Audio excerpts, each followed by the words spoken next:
Quero saudar a todos com a paz do Senhor Jesus Cristo, amém? Quero dizer que é motivo de muita alegria poder estar mais uma vez aqui com vocês. E eu me senti muito honrado pelo desafio que a minha amiga, minha irmã, minha professora, minha grande companheira de ministério, nossa irmã Rose, lançou sobre a minha vida também, lançando a palavra. Eu achei muito interessante isso. Esse desafio é um desafio muito forte. Eu acho que esse desafio tem que ser lançado a todos os nossos amigos do Facebook que conhecem a palavra de Deus e que vivem ela e que gostam de falar dela. Eu achei muito bonita a passagem que você, Rose, leu, e eu quero trabalhar em cima dela ali depois que você deixou ela, né? Você parou em um pedaço e eu quero continuar esse pedaço.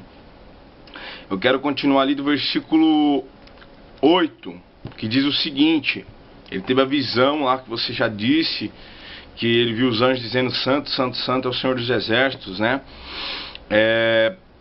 Eu quero continuar do versículo 8, que diz o seguinte: depois disso ouvi a voz do Senhor, que dizia: a quem enviarei e quem há de ir por nós? Então disse eu: eis-me aqui, envia-me a mim. Eu quero pegar só esse versículo. Eu achei muito interessante essa questão do Uzias que teve que morrer. Eu achei muito interessante as palavras que você mencionou, elas falaram muito comigo. Muitas vezes uma área da nossa vida precisa morrer, e é o que o Mike Murdock fala, que não dê oxigênio àquilo que Deus está matando. Às vezes nós queremos ressuscitar alguma coisa que Deus não quer que ressuscite. Às vezes é uma amizade, às vezes é uma situação, às vezes é um trabalho, alguma coisa que a nossa colega já falou muito bem, que é justamente isso, um Uzias, que é um empecilho de ver a glória de Deus. Então, Isaías, depois que ele foi tocado pela tenaz, com aquela brasa que purificou a ele, e aí eu acho interessante também, porque depois que ele foi tocado, houve um milagre de audição, ele ouviu. Ou seja, se ele não tivesse sido tocado por aquela tenaz, se ele não tivesse corrido para um dia do impossível, não, preciso ouvir a voz de Deus e acabou, ele nunca teria ouvido a voz de Deus da forma como ele ouviu.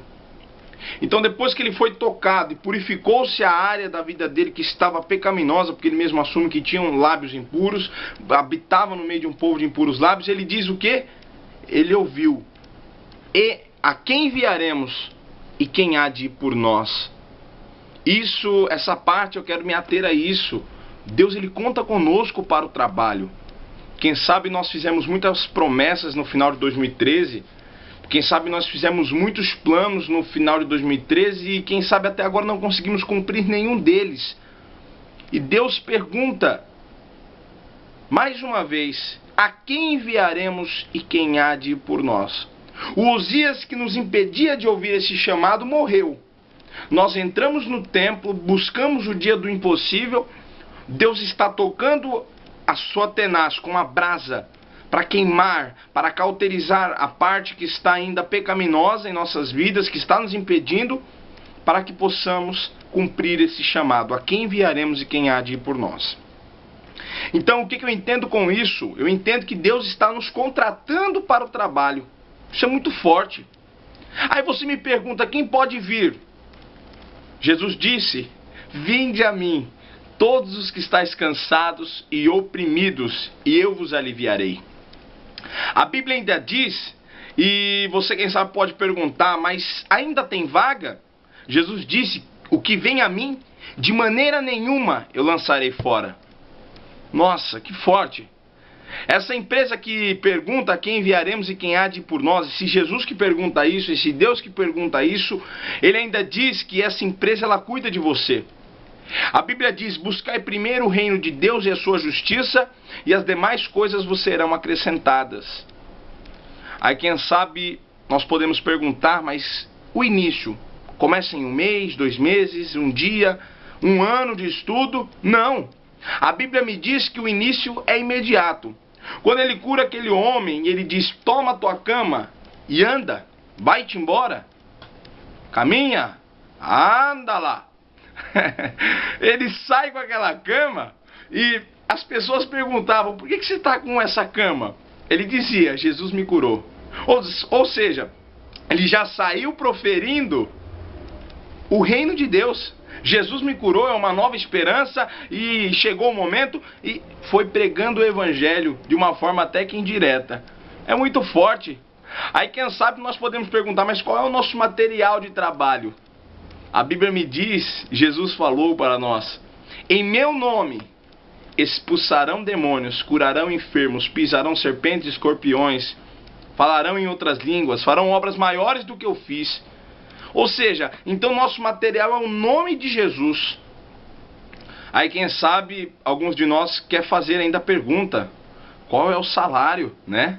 Qual é o salário? Uma vez Pedro fez essa pergunta. Jesus disse: olha, por que vocês não foram com ele? Jesus estava nervoso com uma multidão que só queria pão e peixe. Às vezes tem cristão assim dentro da igreja, só quer pão e peixe, só quer pão e peixe, não quer Jesus. Aí Jesus pegou e disse para eles: vai embora, que o Filho do Homem não tem aonde reclinar a cabeça, enquanto a raposa tem um covil, a andorinha tem os seus ninhos. Aí depois que o pessoal foi embora, Pedro ainda fala: para onde iremos nós, se só o Senhor tem palavras de vida eterna? E eles perguntam: mas Jesus, eu deixei família, eu deixei casa, eu deixei planos para abraçar a sua visão, a visão do reino. Será que eu fiz algo de errado? Jesus disse: não, Pedrinho.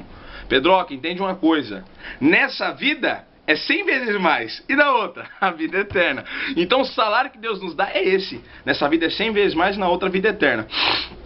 E ainda sobra uma dica, sobra um conselho, e esse foi dado por Paulo, inspirado por Deus, que ele diz o seguinte: quem milita na milícia de Cristo não pode se embaraçar com os negócios dessa vida. Isso é muito forte, isso é muito poderoso. Nós somos um exército. Olhe para o lado agora, procure um barulho de guerra, alguém sendo rasgado por uma espada, alguém gritando. Não, a guerra é espiritual. Pode não parecer, mas o mundo está em crise e nós estamos em guerra.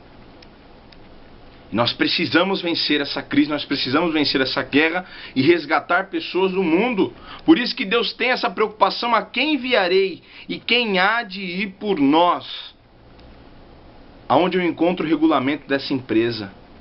O regulamento dessa empresa está aqui. Opa! Aqui, na palavra de Deus.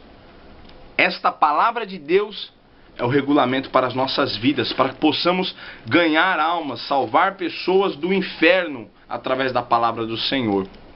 Para fechar, Deus está nos chamando, como ele chamava Isaías. Ele também chamou a Samuel. E ele chamou Samuel, Samuel. E ele não sabia o que estava acontecendo. Samuel levantou, foi a Eli e falou: olha, ele, sim senhor, pode falar. Ele disse: eu não te chamei, rapaz. Volta a dormir, vai-te daqui. E ele voltou de novo a dormir, e a voz de novo: Samuel, Samuel. Ele volta correndo: sim, ele pode falar. Senhor Eli, sacerdote. Ele disse: eu não te chamei. Volta a dormir, senão eu vou... Misericórdia. E aí a Bíblia diz que ele entendeu que Deus falava com o moço. Ele entendeu que Deus falava com o moço. Então ele disse o quê? Espera aí, Samuel. Quando você ouvir de novo essa voz, você diz assim: eis-me aqui. Fala que o teu servo ouve. E quando ele ouviu essa voz de novo, ele disse: eis-me aqui, fala que teu servo ouve. Deus começou a desenrolar um rolo para ele, onde até envolvia o próprio Eli no rolo. Até rolo de morte. Coisas grandes. É muito forte. Então, para fechar isso tudo que eu disse, Deus está nos convocando. E nós temos que falar como Isaías falou: eis-me aqui, envia-me a mim. Falar como Samuel falou: eis-me aqui, fala que teu servo ouve. E Deus vai falar conosco, Deus vai revelar a sua vontade para este ano de 2014. Obrigado, Rose.